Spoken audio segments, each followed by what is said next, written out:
भारत की 5 सबसे महत्वपूर्ण सेंट्रल आर्म्ड पुलिस फोर्स यानी कि सीएपीएफ, सीआरपीएफ, बीएसएफ और सीआईएसएफ, आईटीबीपी और इसमें आता है एसएसबी। जी हां, इन फोर्सेस में हजारों ऑफिसर सालों से देश की सुरक्षा में तैनात हैं। लेकिन अब इन्हीं फोर्सेस के ऑफिसर्स के करियर और लीडरशिप स्ट्रक्चर को लेकर के देश की सर्वोच्च अदालत में एक बेहद बड़ा संवैधानिक विवाद खड़ा हो गया है।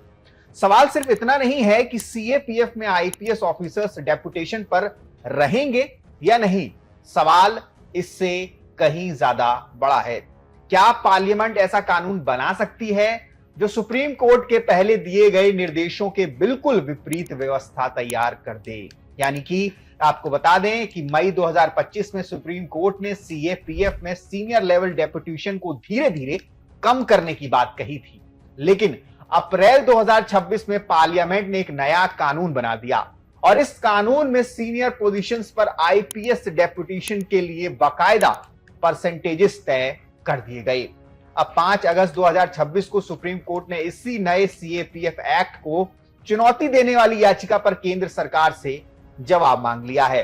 तो आखिर 2025 में सुप्रीम कोर्ट ने क्या कहा था? 2026 में सरकार ने ऐसा क्या बदल दिया? सीएपीएफ ऑफिसर्स इसका विरोध क्यों कर रहे हैं? आईपीएस ऑफिसर्स की डेपुटेशन के पक्ष में सरकार की दलील क्या है? और सबसे बड़ा सवाल, क्या यह मामला आने वाले समय में पार्लियामेंट और सुप्रीम कोर्ट के बीच पावर की एक बड़ी कॉन्स्टिट्यूशनल लड़ाई बन सकता है? आज इसी रिपोर्ट में पूरी कहानी समझेंगे। नमस्कार, मैं हूं अरविंद कुमार और आप देख रहे हैं शिवालिक जर्नल। कोर्ट ने क्या कहा था?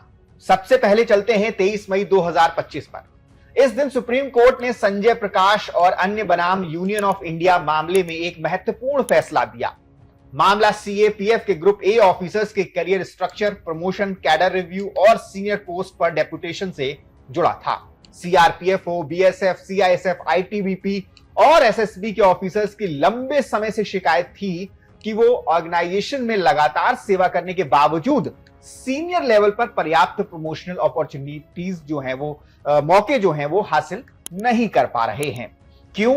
क्योंकि सीनियर एडमिनिस्ट्रेटिव पोजीशंस के एक हिस्से पर आईपीएस ऑफिसर्स डेपुटेशन के जरिए आते हैं। यानी सीएपीएफ का एक ऑफिसर वर्षों तक उसी फोर्स में काम करता है, लेकिन जब सीनियर लीडरशिप की बात आती है तो कई महत्वपूर्ण पोस्ट पर बाहर से आए डेपुटेशन ऑफिसर्स को मौजूद रहते हैं।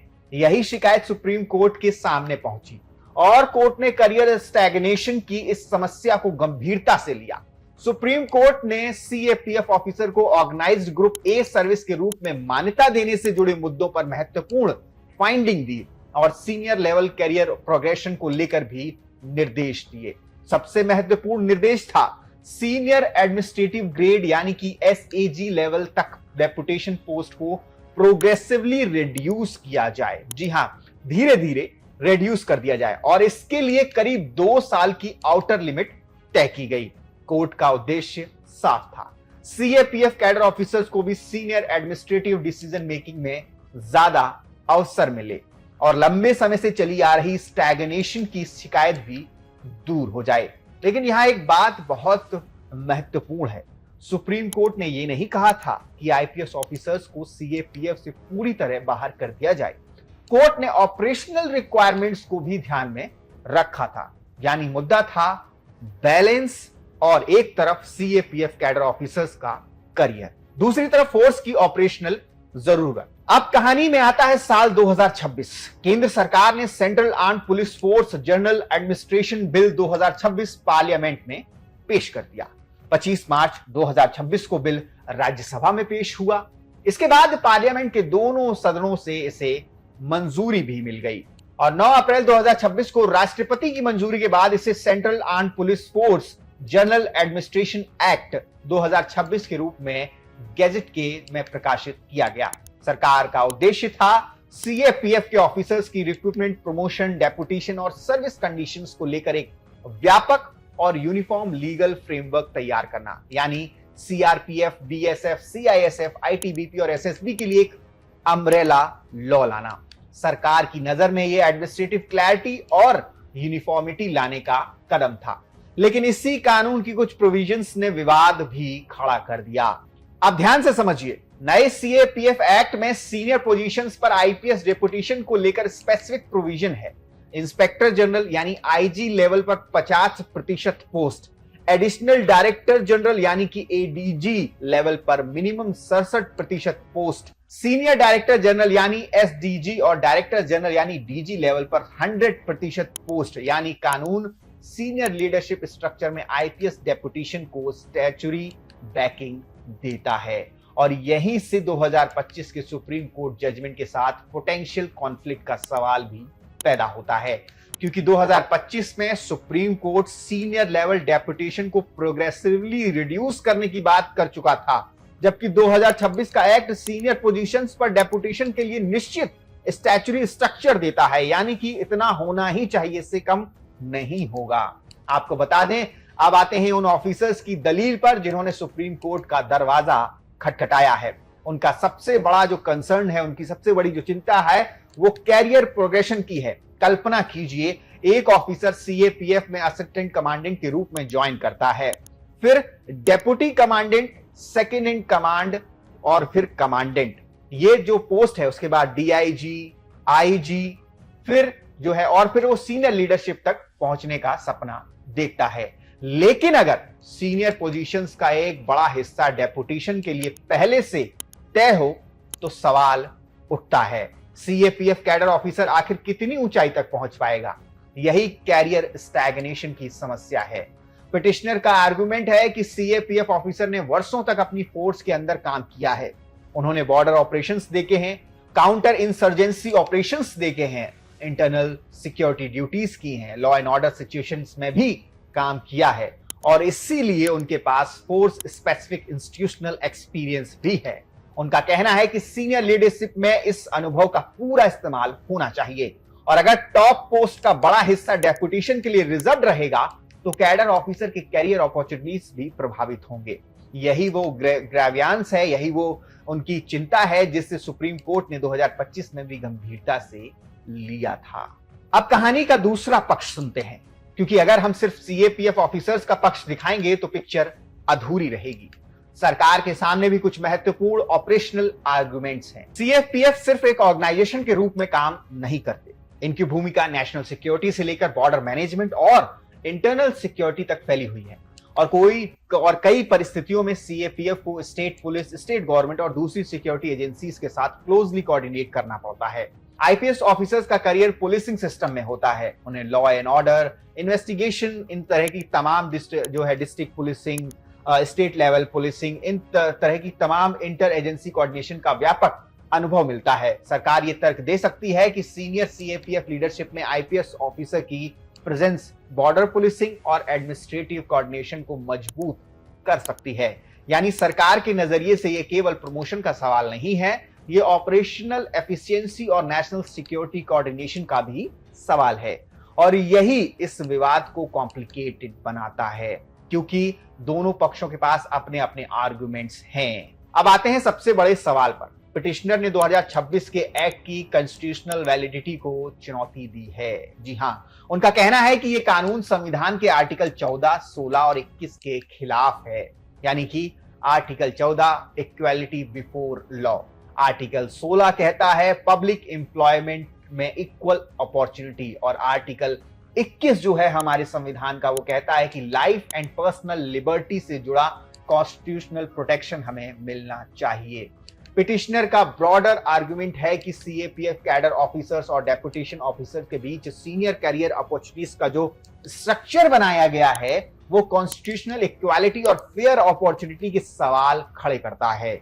लेकिन इससे भी बड़ा कॉन्स्टिट्यूशनल इशू है सेपरेशन ऑफ पावर्स, यानी लेजिस्लेचर और जुडिशियरी के अधिकारों की सीमा। यही इस केस का सबसे महत्वपूर्ण हिस्सा है। सामान्य प्रिंसिपल यह है कि पार्लियामेंट किसी सुप्रीम कोर्ट जजमेंट को सिर्फ इसलिए सीधे खत्म नहीं कर सकती कि पार्लियामेंट उस जजमेंट से सहमत नहीं है, लेकिन पार्लियामेंट कानून बदल तो सकती है। और अगर किसी जजमेंट का आधार किसी एग्जिस्टिंग स्टैच्यू या लीगल फ्रेमवर्क में था तो पार्लियामेंट उस लीगल फ्रेमवर्क को बदल सकती है। लेकिन यहां एक महत्वपूर्ण कॉन्स्टिट्यूशनल डिस्टिंक्शन है। क्या पार्लियामेंट ने सचमुच कानून की स्थिति बदली? या फिर क्या उसने सुप्रीम कोर्ट के जजमेंट को ही लेजिस्लेटिव तरीके से निष्प्रभावी करने की कोशिश की? यही सवाल सुप्रीम कोर्ट के सामने आ सकता है और नए एक्ट की सेक्शन 3 इस डिबेट में बेहद महत्वपूर्ण है। सेक्शन 3 सेंट्रल गवर्नमेंट को रिक्रूटमेंट, प्रमोशन, डेपुटेशन और सर्विस कंडीशंस के संबंध में रूल्स बनाने की पावर देती है और इसकी लैंग्वेज में एग्जिस्टिंग लॉ के साथ साथ कोर्ट जजमेंट्स, डिक्रीज और ऑर्डर्स के बावजूद रूल बनाए जाने की भी बात शामिल है। यही वर्डिंग पिटिशनर के आर्गुमेंट को ताकत देती है। उनका कहना है कि ये जुडिशियल डायरेक्शंस को बाईपास करने जैसा है। वही सरकार की तरफ से आर्गुमेंट ये हो सकता है कि पार्लियामेंट ने एक नया स्टैट्यूटरी फ्रेमवर्क बनाया है और वो अपने लेजिस्लेटिव डोमेन के अंदर काम कर रही है। अब किस इंटरप्रिटेशन को सुप्रीम कोर्ट स्वीकार करता है, यही इस केस की सबसे बड़ी कॉन्स्टिट्यूशनल लड़ाई होगी। यह एक महत्वपूर्ण बात समझिए। 2025 के सुप्रीम कोर्ट जजमेंट के बाद केंद्र ने रिव्यू पिटीशन भी दाखिल की थी, यानी सरकार ने पहले सुप्रीम कोर्ट से ही उस फैसले को दोबारा विचार करने की मांग की थी, लेकिन रिव्यू स्टेज पर जजमेंट को हटाया नहीं गया। अब 2026 में नया कानून आ गया, इसलिए टाइमलाइन को अगर बहुत सरल भाषा में समझें तो कहानी कुछ ऐसी है। पहला पड़ाव जो है वो है सीएपीएफ ऑफिसर्स ने करियर स्टैग्नेशन और डेपुटेशन के खिलाफ लीगल बैटल लड़ी। उसका दूसरा पड़ाव यह है कि 23 मई 2025 को सुप्रीम कोर्ट ने सीएपीएफ कैडर ऑफिसर्स के पक्ष में महत्वपूर्ण डायरेक्शन दिया। तीसरा पड़ाव जो है उसका यह है कि 2026 में पार्लियामेंट ने नया सीएपीएफ जनरल एडमिनिस्ट्रेशन एक्ट बनाया और चौथा पड़ाव नए एक्ट में सीनियर पोस्ट पर आईपीएस डेपुटेशन को स्टैट्यूटरी फ्रेमवर्क मिला। पांचवा पड़ाव है सीएपीएफ ऑफिसर्स ने नए कानून को सुप्रीम कोर्ट में चुनौती दी और अब सुप्रीम कोर्ट ने सेंटर से जवाब मांग लिया है। अब निष्पक्ष तरीके से प्रोज और कॉन्स को भी समझ लेते हैं। पहला फायदा, एक अम्ब्रेला लॉ। 5 प्रमुख सीएपीएफ के ऑफिसर्स के लिए रिक्रूटमेंट, प्रमोशन, डेपुटेशन और सर्विस कंडीशंस का एक व्यापक स्टैट्यूटरी फ्रेमवर्क बनाया गया है। इससे अलग अलग रूल्स के कारण पैदा होने वाली एडमिनिस्ट्रेटिव कॉम्प्लेक्सिटी कम हो सकती है।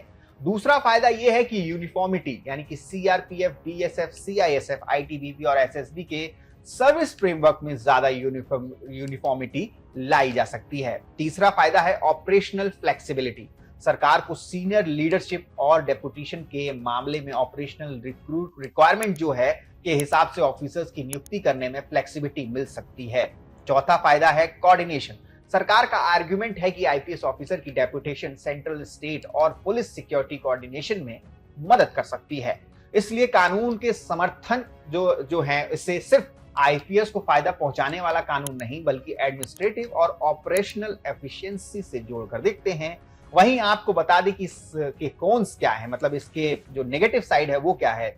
अब नुकसान और उसका कंसर्न्स क्या है। पहला कंसर्न है सीएपीएफ ऑफिसर्स का करियर, जो कि अधर में लटक गया है।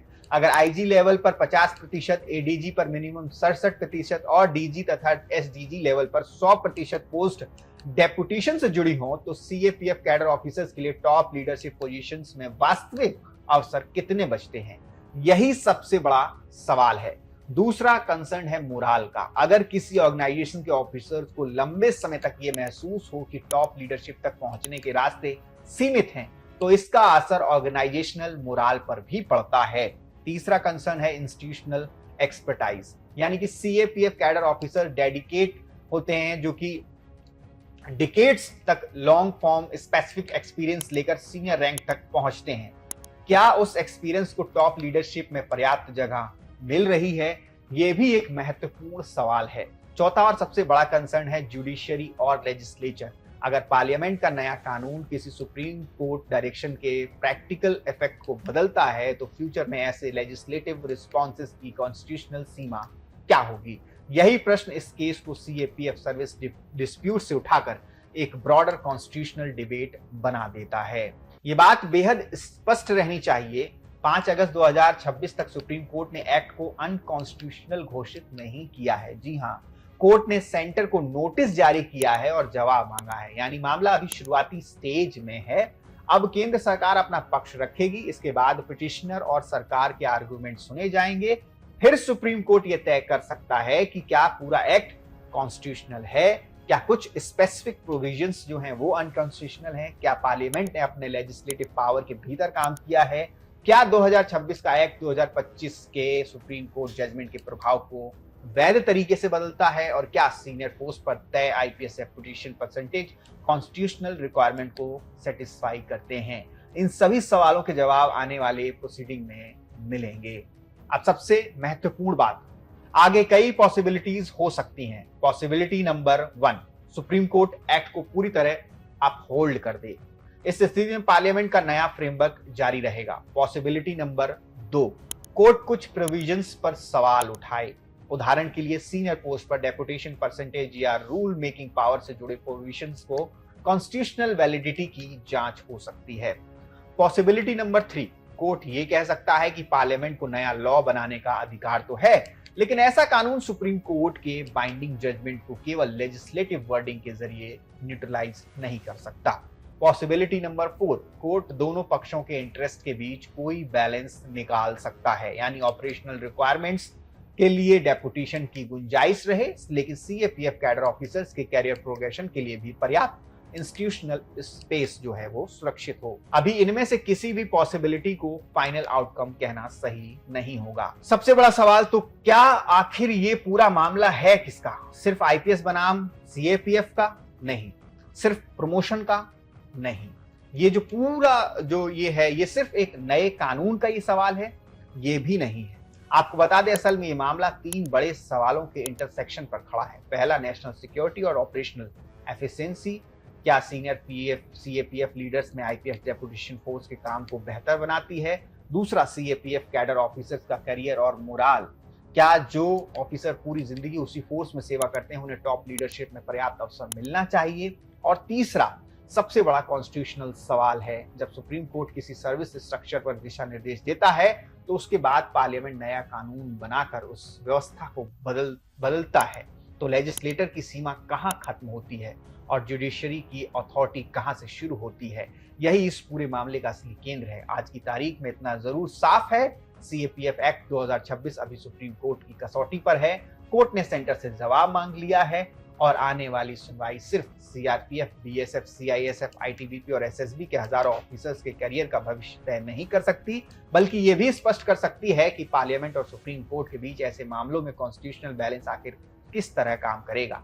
क्योंकि सवाल सिर्फ ये नहीं है कि सीएपीएफ की कमांड किसके हाथ में होगी, सवाल ये भी है उस कमांड स्ट्रक्चर को तय करने का अंतिम संवैधानिक अधिकार किस सीमा तक किसके पास है। और अब इस सवाल का जवाब देश की सर्वोच्च अदालत के पास है।